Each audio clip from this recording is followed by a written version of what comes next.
ಓಂ ಶ್ರೀ ಮಹಾಗಣಾಧಿಪತಿಯೇ ನಮಃ. ಓಂ ಶ್ರೀ ಮಾತ್ರೇ ನಮಃ. ಓಂ ಶ್ರೀ ಗುರುಭ್ಯೋ ನಮಃ. ಸಮಸ್ತ ಕನ್ನಡ ವೀಕ್ಷಕರಿಗೆ ನಮಸ್ಕಾರ. ನೀವು ಮೊದಲನೇ ಬಾರಿ ನಮ್ಮ ಚಾನಲ್ ನೋಡ್ತಾ ಇದ್ದರೆ ದಯವಿಟ್ಟು ಸಬ್ಸ್ಕ್ರೈಬ್ ಮಾಡಿ ಅಂತ ಹೇಳ್ತಾ, ಈ ದಿನ ನಾವು ಶ್ರೀ ವಿಶ್ವಾವಸುನಾಮ ವರ್ಷದಲ್ಲಿ ಇರುವಂತಹ 12 ರಾಶಿಗಳಿಗೆ ನಾವು ಫಲಗಳನ್ನು ಹೇಳಿದ್ದೇವೆ. ಆದರೆ ಈಗ ರಾಶಿಗಳಲ್ಲಿರುವಂತಹ ನಕ್ಷತ್ರಗಳಲ್ಲಿ ಜನಿಸಿರುವಂತಹ ಜಾತಕರಿಗೆ ಯಾವ ರೀತಿ ಯೋಗ ಫಲಗಳು ಈ ವರ್ಷದಲ್ಲಿ ಗೋಚರವಾಗ್ತಾ ಇದೆ ಅನ್ನೋದು ನೋಡುವುದಾದರೆ, ಈ ಯುಗಾದಿಯ ನಂತರ ಮುಖ್ಯವಾಗಿ ಈ ಶನಿ ಬದಲಾವಣೆ ಅಂದರೆ ಯುಗಾದಿಯ ದಿನವೇ ಶನಿ ಬದಲಾವಣೆ ಆಗಿದೆ.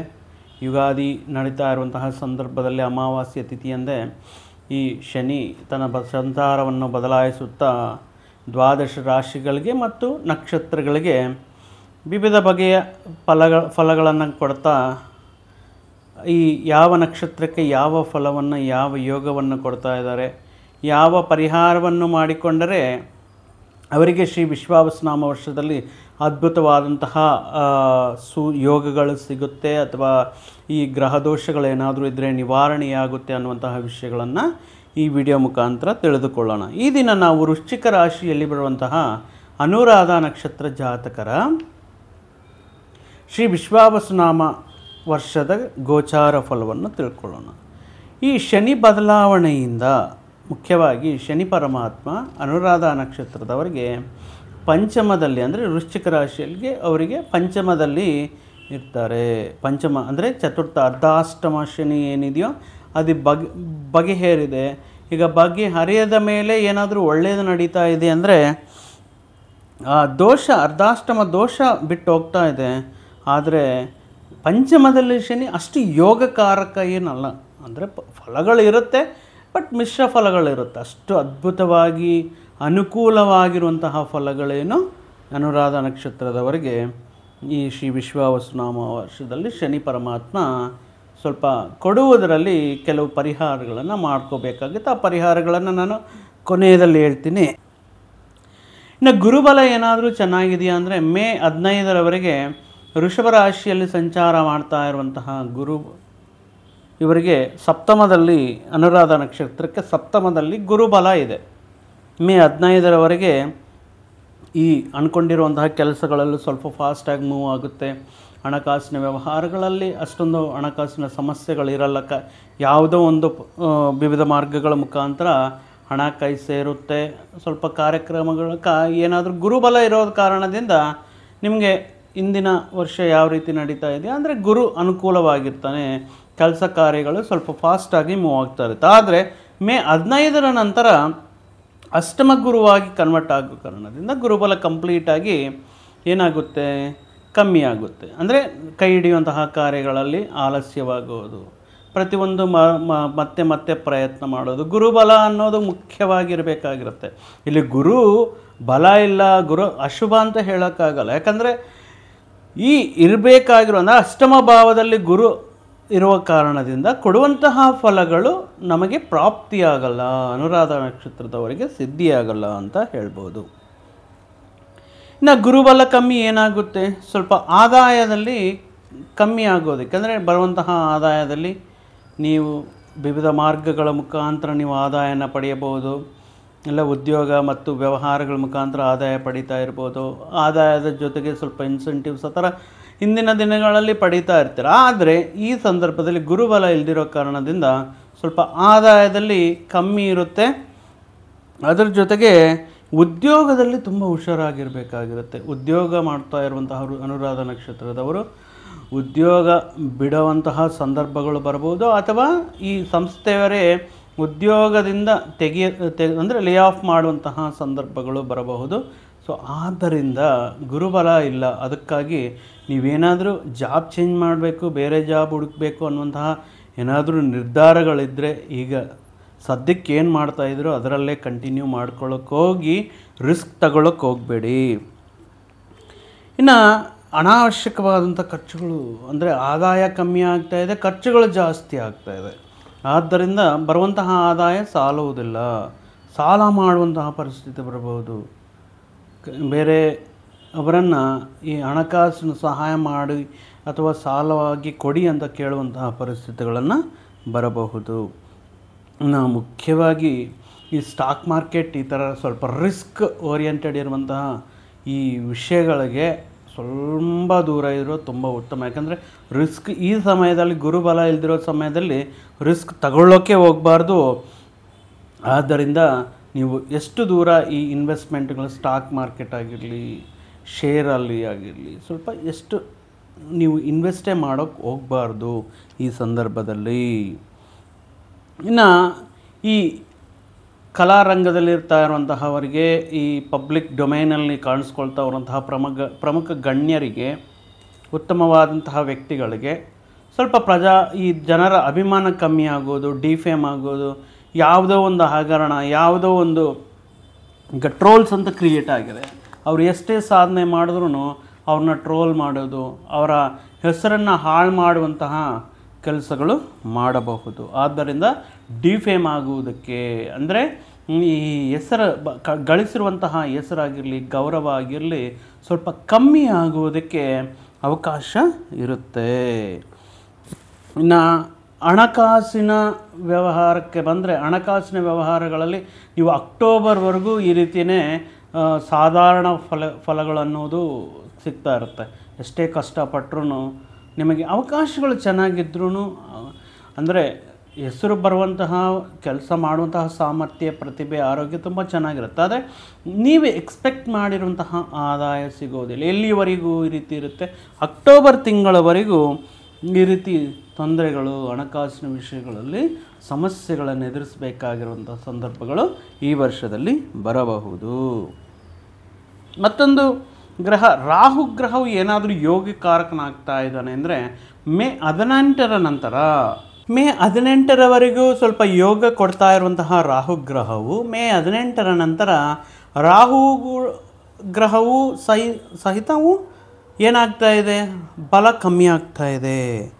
ಆದ್ದರಿಂದ ಈ ರಾಹು ಮೇ 18ರ ನಂತರ ಯೋಗಕಾರಕನಲ್ಲ. ಆದ್ದರಿಂದ ಈ ವಿಷಯದಲ್ಲಿ ನೀವು ಸ್ವಲ್ಪ ಗಮನದಲ್ಲಿ ಇಟ್ಕೋಬೇಕಾಗಿರುತ್ತೆ. ಮತ್ತು ಈ ಮೇಜರ್ ಪ್ಲಾನೆಟ್ಸ್ ಆಗಿರುವಂತಹ ಶನಿ ಪಂಚಮದಲ್ಲಿ ಮತ್ತು ಗುರುಗ್ರಹ ಅಷ್ಟಮದಲ್ಲಿ ಮತ್ತು ರಾಹು ಅನುಕೂಲ ಇಲ್ಲ. ಈ ಕೇತು ಮಾತ್ರ ಮೇ 18ರ ನಂತರ ಈ ದಶಮದಲ್ಲಿ, ಅಂದರೆ 11ರಿಂದ ರಿವರ್ಸ್ ವಕ್ರಗಮನದಲ್ಲಿ ಮಾಡುತ್ತಾ 11ರಿಂದ 10ಕ್ಕೆ ಅಂದರೆ ರಿವರ್ಸಲ್ಲಿ ಬರೋದರಿಂದ ದಶಮ ಸ್ಥಾನಕ್ಕೆ ಬರೋದರಿಂದ ಸ್ವಲ್ಪ ಯೋಗಕಾರಕನಾಗಿದ್ದಾರೆ. ಕೇತು ಗ್ರಹ ಮಾತ್ರ ಈ ವರ್ಷ ಅನುರಾಧ ನಕ್ಷತ್ರದವರಿಗೆ ಯೋಗಕಾರಕನಾಗಿರುತ್ತಾರೆ. ಆದಾಯ ಕಮ್ಮಿ ಆಗುತ್ತೆ ಅದರಲ್ಲಿ, ಬಿಕಾಸ್ ಗುರುಬಲ ಅನ್ನೋದು ತುಂಬ ಈ ಕೊಡುವಂತಹ ಅವಕಾಶಗಳು, ಹಣಕಾಸಿನ ವ್ಯವಹಾರಗಳಲ್ಲಿ ಆದಾಯ ಕಮ್ಮಿನೇ ಇರುತ್ತೆ. ಎಕ್ಸ್ಪೆಕ್ಟ್ ಮಾಡಿರುವಷ್ಟು ಇನ್ಕಮ್ ಬರೋಲ್ಲ. ಆದರೆ ಅಂದರೆ ಮೇ 18ರ ನಂತರ ನೀವು ಮಾಡ್ತಾ ಇರುವಂತಹ ಹೊಸ ಉದ್ಯೋಗ ಆಗಿರ್ಬೋದು, ಅಂದರೆ ಉದ್ಯೋಗಸ್ಥರಿಗೆ ಉದ್ಯೋಗ ಸಿಗುವುದಾಗಿರ್ಬೋದು, ಹೊಸದಾಗಿ ಮಾಡುವಂತಹ ಪ್ರಯತ್ನ ಆಗಿರ್ಬೋದು, ವ್ಯಾಪಾರ ಆಗಿರ್ಬೋದು, ಅಥವಾ ಈ ವ್ಯವಹಾರಗಳಿಂದ ಆಗಾಗಲೇ ನೀವು ಒಳ್ಳೆಯ ಇನ್ಕಮನ್ನು, ಅಂದರೆ ಆದಾಯವನ್ನು ಬೆಳೆಸ್ಕೊಳ್ತೀರ. ಬರುವಂತಹ ಆದಾಯವು ಕಮ್ಮಿ ಇದ್ದರೂ ಕಾಂಪ್ರಮೈಸ್ ಆಗಬೇಕಾಗಿರುವಂತಹ, ಅಯ್ಯೋ ಪೂರ್ತಿ ಖಾಲಿ ಮಾಡ್ಕೊಳ್ಳೋದಕ್ಕಿಂತ ಬರೋದ್ರಲ್ಲಾದರೂ ನಾವು ಕಷ್ಟಪಡೋಣ ಅನ್ನುವಂತಹ ಒಂದು ಮನಸ್ಥಿತಿಯಿಂದ ಈ ಆದಾಯ ಕಮ್ಮಿ ಆಗಿದ್ರೂ ಹೊಸದಾಗಿ ಹಂತವಾಗಿ ನೀವು ನಿಮ್ಮ ಜವಾಬ್ದಾರಿಗಳನ್ನು, ಹಣಕಾಸನ್ನು ಗಳಿಸೋದಕ್ಕೆ, ವ್ಯಾಪಾರವನ್ನು ವಿಸ್ತರಣೆ ಮಾಡೋದಕ್ಕೆ, ವ್ಯಾಪಾರದಲ್ಲಿ ಸ್ವಲ್ಪ ಮಟ್ಟಕ್ಕೆ ಲಾಭಗಳು ಕಾಣುವುದಕ್ಕೆ ಮೇ 18ರ ನಂತರ ಕೇತು ಅನುಗ್ರಹದಿಂದ ನಿಮಗೆ ಹಂತವಾಗಿ ವೃದ್ಧಿ ಅನ್ನೋದು ಬರ್ತಾ ಇರುತ್ತೆ. ಆದಾಯ ಮತ್ತು ಖರ್ಚುಗಳು ಅದೇ ರೀತಿಯಲ್ಲಿ ಅನಾವಶ್ಯಕವಾಗಿರುವಂತಹ ಬರುವಂತಹ ಆದಾಯ ಖರ್ಚುಗಳನ್ನು ಮೀರಿಸುವುದಕ್ಕೆ ಸಾಧ್ಯವಿಲ್ಲ. ಖರ್ಚುಗಳು ಅಧಿಕವಾಗಿರುತ್ತೆ, ಕಮಿಟ್ಮೆಂಟ್ಗಳು ಅಧಿಕವಾಗಿರುತ್ತೆ. ಆದ್ದರಿಂದ ಬರುವಂತಹ ಆದಾಯವನ್ನು ಉಳಿತಾಯ ಮತ್ತು ಹೂಡಿಕೆಗಳ ಮುಖಾಂತರ ಏನಾದರೂ ನೀವು ಸೇವಿಂಗ್ಸ್ ಆ ಥರ ಇದ್ದರೆ ಆ ಮುಖಾಂತರ ನೀವು ನಿಮಗಿರುವಂತಹ ಕಮಿಟ್ಮೆಂಟ್ ಆಗಿರ್ಬೋದು ಅಥವಾ ಹಣಕಾಸಿನ ಸಮಸ್ಯೆಗಳನ್ನು ಎದುರಿಸಬಹುದು. ಮತ್ತು ಈ ಒಳ್ಳೆಯ ದಿನಗಳೇ ಇಲ್ವಾ ಅನುರಾಧ ನಕ್ಷತ್ರದವರಿಗೆ ಅಂದರೆ ಖಂಡಿತ ಇದೆ. ಈ ರವಿ ಮತ್ತು ಕುಜ, ಈ ವೃಶ್ಚಿಕ ರಾಶಿಯ ಅಧಿಪತಿ ಕುಜ ರಾಶ್ಯಾಧಿಪತಿ ಆಗಿರುವಂತಹ ಕುಜ ಗ್ರಹವು, ಮಂಗಳನು ಮತ್ತು ರವಿಯು ಇವರಿಬ್ಬರ ಏನಾಗ್ತಾ ಇದೆ, ಈ ಯುತಿಯಿಂದ, ಈ ಮಿಲನದಿಂದ ಏನಾಗ್ತಾ ಇದೆ ಅಂದರೆ ಕೆಲವು ತಿಂಗಳುಗಳು ಅದ್ಭುತವಾದಂತಹ ಯೋಗವನ್ನು ಅನುರಾಧ ನಕ್ಷತ್ರಕ್ಕೆ ಕೊಡ್ತಾ ಇದೆ. ಆ ತಿಂಗಳುಗಳೇನು ಅನ್ನೋದನ್ನು ನಾವು ನೋಡುವುದಾದರೆ, ಮುಖ್ಯವಾಗಿ ಏಪ್ರಿಲ್ 15ರಿಂದ ಮೇ 15ರವರೆಗೆ ತುಂಬ ಒಳ್ಳೆಯ ಕಾಲ, ಅದ್ಭುತವಾದಂತಹ ಕಾಲ ಅಂತಲೇ ಹೇಳ್ಬೋದು. ಅಂದರೆ ಇನ್ನು ಮೇ 15ರವರೆಗೆ ಗುರುಬಲ ಇರುತ್ತೆ. ಆದ್ದರಿಂದ ಏಪ್ರಿಲ್ 15ರಿಂದ ಮೇ 15ರವರೆಗೆ ಈ ರಾಜಕೀಯ ಕ್ಷೇತ್ರದಲ್ಲಿರುವಂತಹ ವ್ಯಕ್ತಿಗಳಿಗೆ ಒಳ್ಳೆಯ ಹೆಸರು ಮಾಡುವುದಕ್ಕೆ, ಅಭಿಮಾನವನ್ನು ಗಳಿಸುವುದಕ್ಕೆ, ಜನರ ಫಾಲೋಯಿಂಗ್ನ ಜಾಸ್ತಿ ಮಾಡ್ಕೊಳ್ಳೋದಕ್ಕೆ, ಇವರ ಹೆಸರು ಗೌರವ ಖ್ಯಾತಿ ಪಡೆಯೋದಕ್ಕೆ ಅನುಕೂಲವಾಗಿರುತ್ತೆ. ಮುಖ್ಯವಾಗಿ ಸರ್ಕಾರಿ ಉದ್ಯೋಗಗಳಿಗೆ, ಈ ಉದ್ಯೋಗ ಮಾಡ್ತಾ ಇರುವಂತಹ, ಸರ್ಕಾರದಲ್ಲಿ ಉದ್ಯೋಗ ಮಾಡ್ತಾ ಇರುವಂತಹ ಈ ಎಂಪ್ಲಾಯೀಸ್ಗೆ ಆಗಿರಲಿ, ಈ ಸರ್ಕಾರ ಉದ್ಯೋಗಕ್ಕೆ ಪ್ರಯತ್ನ ಮಾಡ್ತಾ ಇರುವಂತಹ ಅಭ್ಯರ್ಥಿಗಳಿಗಾಗಿರಲಿ ನೋಡಿದ್ರೆ ಒಳ್ಳೆಯ ಸಿಹಿ ಸುದ್ದಿಗಳು ಸಿಗುವಂತಹ, ಪ್ರಮೋಷನ್ಸ್ ಆಗಿರ್ಬೋದು ಅಥವಾ ಕ್ವಾಲಿಫೈ ಆಗಿರ್ಬೋದು, ಅಥವಾ ಆ ಪರ್ಟಿಕ್ಯುಲರ್ ಜಾಬ್ಗೆ ಇವರಿಗೆ ಆಫರ್ ಲೆಟರ್ ಬರೋದು, ಈ ರೀತಿ ಇವರಿಗೆ ಈ ಏಪ್ರಿಲ್ 15ರಿಂದ ಮೇ 15ರವರೆಗೆ ಈ ರವಿ ಕುಜ ಅನುಕೂಲ ಆಗಿರೋದರಿಂದ ಕೆಲವು ಶುಭ ವಿಷಯಗಳು ಅನುರಾಧ ನಕ್ಷತ್ರದವರಿಗೆ ನಡೆಯುತ್ತೆ. ಇನ್ನು ಈ ಗೋಲ್ಡ್ ಬಿಸ್ನೆಸ್, ಜ್ಯುವೆಲ್ಲರಿ ಶಾಪ್ಸ್ ಇಟ್ಕೊಂಡು ಗೋಲ್ಡ್ ಬಿಸ್ನೆಸ್ ಮಾಡ್ತಾ ಇರುವಂತಹ ವ್ಯಾಪಾರಸ್ಥರಿಗೆ ಅನುಕೂಲವಾಗಿರುತ್ತೆ. ಯಾವುದಾದ್ರೂ ಒಂದು ಮುಖ್ಯವಾದಂತಹ ಕೆಲಸ ಕಾರ್ಯಗಳು, ಪ್ರಯತ್ನ ಅನ್ನೋದು ಕಂಪಲ್ಸರಿ. ಅನುರಾಧ ನಕ್ಷತ್ರ ಪ್ರಯತ್ನ ಮಾಡದೆ ಎಲ್ಲನೂ ನಂಗೆ ಬರುತ್ತೆ ಅಂತ ಮನೇಲಿ ಸುಮ್ಮನೆ ಕೂತ್ಕೊಂಡ್ರೆ ಮಾತ್ರ ಏನೂ ಆಗಲ್ಲ. ಯಾಕಂದರೆ ಗುರುಬಲ ಕಂಪ್ಲೀಟ್ಲಿ ಮೇ 15ರಿಂದ ನಿಮಗೆ ಅಷ್ಟಮದಲ್ಲಿರುವಂತಹ ಕಾರಣದಿಂದ ಪ್ರಯತ್ನ ಇಲ್ಲದಿದ್ದರೆ ಯಾವುದೂ ಮುಂದಕ್ಕೆ ಹೋಗಲ್ಲ. ಆ ರೀತಿಯಿಂದ ಪ್ರಯತ್ನ, ಕಷ್ಟ ಅನ್ನೋದು ಕಂಪಲ್ಸರಿ ಇರಬೇಕಾಗಿರುತ್ತೆ ಮೇ 15ರಿಂದ. ಆದ್ದರಿಂದ ನಿಮಗೆ ಈ ಕೆಲವು ಮುಖ್ಯವಾದಂತಹ ವಿಷಯಗಳು ಸ್ವಲ್ಪ ಫಾಸ್ಟಾಗಿ ಮೂವ್ ಆಗುತ್ತೆ. ಏನಾದರೂ ಪೆಂಡಿಂಗಲ್ಲಿರುವಂತಹ ಫೈಲ್ ಫಾಸ್ಟಾಗಿ ಮೂವ್ ಆಗೋದು, ಏನಾದರೂ ತುಂಬ ಪೆಂಡಿಂಗಲ್ಲಿರುವಂತಹದೆಲ್ಲ ಅಪ್ರೂವಲ್ ಆಗೋದು ಸ್ವಲ್ಪ ಫಾಸ್ಟ್ ಮೂವ್ ಆಗಿ ಈ ಮೇ 15ರವರೆಗೂ ಈ ರೀತಿ ಶುಭ ಫಲಗಳಿರುತ್ತೆ. ಮತ್ತು ಆಗಸ್ಟ್ 15ರಿಂದ ಅಕ್ಟೋಬರ್ 15 ತುಂಬ ಚೆನ್ನಾಗಿದೆ. ಮತ್ತು ಅಲ್ಲಿ ಕೂಡ ಯೋಗಕಾರಕನಾಗ್ತಾ ಇದ್ದಾರೆ ರವಿ. ಈ ಅನುಗ್ರಹದಿಂದ, ಸೂರ್ಯನ ಅನುಗ್ರಹದಿಂದ ನಿಮಗಿರುವಂತಹ ತಿಳುವಳಿಕೆ ಆಗಿರಲಿ, ನೀವು ಮಾಡುವಂತಹ ಪ್ರಯತ್ನಗಳಾಗಿರಲಿ, ಅಥವಾ ನಾನು ಏನಾದ್ರೂ ಸಾಧಿಸಬಲ್ಲೆ, ನಿಮಗಿರುವಂತಹ ಸಾಮರ್ಥ್ಯ ಆಗಿರಲಿ, ಪ್ರತಿಭೆಯಾಗಿರಲಿ, ಉತ್ತಮ ರೀತಿಯಲ್ಲಿ ಇದು ಹೆಸರನ್ನು ಪಡಿತೀರ. ಅಂದರೆ ಉತ್ತಮ ರೀತಿಯಲ್ಲಿ ನಿಮ್ಮ ಪ್ರತಿಭೆಯನ್ನು ತೋರಿಸ್ತೀರ, ಅಧಿಕಾರಿಗಳ ಪ್ರಶಂಸೆ ಸಿಗುತ್ತೆ. ಅಂತಹ ಸಾಧ್ಯವಾದಂತಹ ವಿಷಯವನ್ನಾದ್ರೂ ಸರಿ ಸಾಧ್ಯ ಮಾಡ್ತೀನಿ, ಅದನ್ನು ನಾನು ಸಾಧನೆ ಮಾಡುತ್ತೀನಿ ಅನ್ನುವಂತಹ ಒಂದು ಮೊಂಡು ಧೈರ್ಯ, ಹಠ ಅನ್ನೋದನ್ನು, ಈ ಆತ್ಮಸ್ಥೈರ್ಯ, ಧೈರ್ಯ ಅನ್ನೋದು ಜಾಸ್ತಿ ಆಗಿಬಿಟ್ಟು ನಿಮಗೆ ಉತ್ತಮ ಅವಕಾಶಗಳನ್ನು ಪಡೆಯೋದಕ್ಕೆ ಮತ್ತು ಮಾಡ್ತಾ ಇರುವಂತಹ ವೃತ್ತಿ ಉದ್ಯೋಗಗಳಲ್ಲಿ ಸಾಕಷ್ಟು ಶುಭ ವಿಷಯಗಳನ್ನು ಪಡೆಯೋದಕ್ಕೆ ಆಗಸ್ಟ್ಲಿಂದ ಅಕ್ಟೋಬರ್ವರೆಗೂ ತುಂಬ ಚೆನ್ನಾಗಿರುತ್ತೆ. ಇನ್ನು ಮುಖ್ಯವಾಗಿ ಈ ಸ್ಪರ್ಧಾತ್ಮಕ ಪರೀಕ್ಷೆಗಳು ಬರಿತಾ ಇರ್ತಾರೆ. ತುಂಬ ಜನ ವಿದ್ಯಾರ್ಥಿಗಳು ಸ್ಪರ್ಧಾತ್ಮಕ ಪರೀಕ್ಷೆಗಳು ಬರಿತಾ ಇರ್ತಾರೆ. ಗೌರ್ಮೆಂಟ್ ಜಾಬ್ಗೋಸ್ಕರ ಏನಾದರೂ ಪ್ರಯತ್ನ ಮಾಡ್ತಾ ಇರೋರಿಗೆ ಈ ಜನವರಿ 2026ರಲ್ಲಿ ಬರುವಂತಹ ಜನವರಿ ಮತ್ತು ಫೆಬ್ರವರಿ ತುಂಬ ಅನುಕೂಲವಾಗಿರುತ್ತೆ. ಈ ಅವಧಿಯಲ್ಲಿಯೂ ಸಹ ಇವರಿಗೆ ಉತ್ತಮವಾದಂಥ ಅಂಕಗಳನ್ನು ಪಡೆಯೋದಕ್ಕೆ, ಉತ್ತಮವಾಗಿ ಕ್ವಾಲಿಫೈ ಆಗೋದಕ್ಕೆ, ಒಳ್ಳೆಯ ರ್ಯಾಂಕನ್ನು ಪಡೆಯೋದಕ್ಕೆ ಇವರಿಗೆ ಅನುಕೂಲವಾಗಿರುತ್ತೆ. ಮುಖ್ಯವಾಗಿ ಸ್ಪರ್ಧಾತ್ಮಕ ಗೌರ್ಮೆಂಟ್ ಜಾಬ್ಗೋಸ್ಕರ ಅಥವಾ ಎಂಟ್ರೆನ್ಸಸ್ ಏನಾದರೂ ಮಾಡ್ತಾ ಇರುವಂತಹ ಈ ರೀತಿ ಪರೀಕ್ಷೆಗಳಲ್ಲಿ ಉತ್ತಮ ಫಲಗಳನ್ನು ಪಡೆಯಬಹುದು. ಮುಖ್ಯವಾಗಿ ಹೇಳೋದು ಏನು ಅಂದರೆ, ಮುಖ್ಯವಾಗಿ ಈ ಗುರುವಿಗೆ ಸಂಬಂಧಪಟ್ಟಿರುವಂಥ ಪರಿಹಾರಗಳನ್ನು ಅನುರಾಧ ನಕ್ಷತ್ರದವರು ಈ ವರ್ಷ ಪೂರ್ತಿ ಮಾಡಿಕೊಂಡ್ರೂ ಉತ್ತಮವಾಗಿರುತ್ತೆ.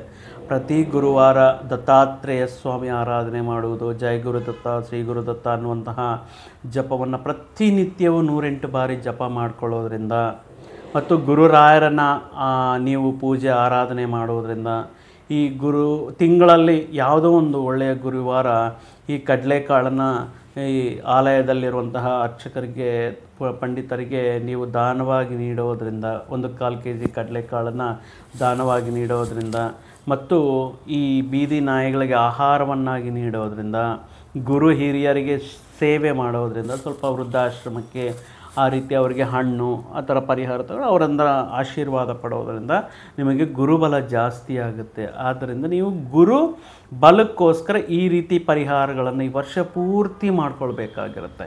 ಮತ್ತೊಂದು ವಿಷಯ ಅನುರಾಧ ನಕ್ಷತ್ರದವ್ರಿಗೆ ಏನಂದರೆ, ಶುಕ್ರ ಬಲಹೀನನಾಗಿದ್ದಾರೆ.